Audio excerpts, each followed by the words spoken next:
Ճշմարիտ զղջմամբ ու ապաշխարությամբ կարող ենք ընդունված լինել Աստծո կողմից, հիշեցնում է մեծ պահքի շրջանի երկրորդ հանգրվանը անառակի կիրակին։ Օրը խորհրդանշում է մեղավոր որդու վերադարձը հոր մոտ, որը գրկաբաց ընդունում է իր մոլորյալ զավակին։ Որքան էլ անդառնալի թվա մարդու անկումը, այնուամենայնիվ ճանապարհ կա այն վերականգնելու ապաշխարությամբ, զղջումով ու դարձի գալով։ Մայր տաճարում հանդիսապետությամբ Գարեգին II ամենայն Հայոց Հայրապետի մատուցվեց սուրբ և անմահ պատարագ։ Իմաստալից, աստվածային սիրով ու գթասրտությամբ լեցուն այս արակն իր բազմաշերտությամբ վերստին ներկայացվեց բոլորին, մղեց խորհրդածելու մեր արարքների շուրջ և թողություն խնդրելու։ Արակը պատմում է կրտսեր որդու մասին, որը հորից պահանջում է իր բաժին ժառանգությունը և ցոփ ու շվայտ կյանքով ամբողջը վատնում օտար երկրներում, բայց երբ զղջալով վերադառնում է հայրական տուն, հայրը ուրախությամբ ընդունում է սովալուկ ու ցնցոտիավոր որդուն։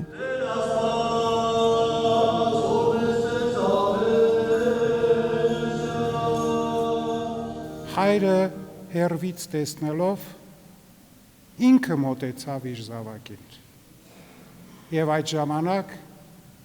մոլորյալ զավակը ծունկի իջավ հոր առջև եւ ասաց. «Հայր, մեղա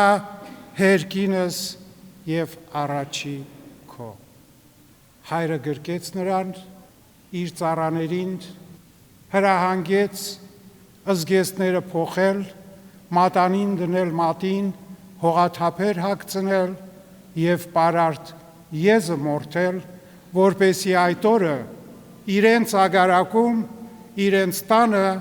ուրախություն լինի, քանի որ կորած էր, գտնվեց, մեռած էր, հարյավ։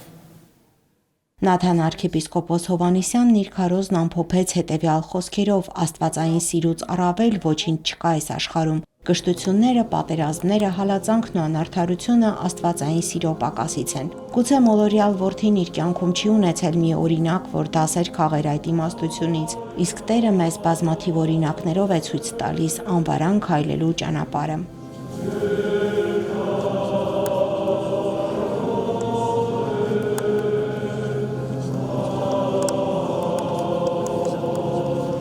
Լիաննա Չիչակյան, Վրամ Խանեմիրյան, եկեղեցական կյանք։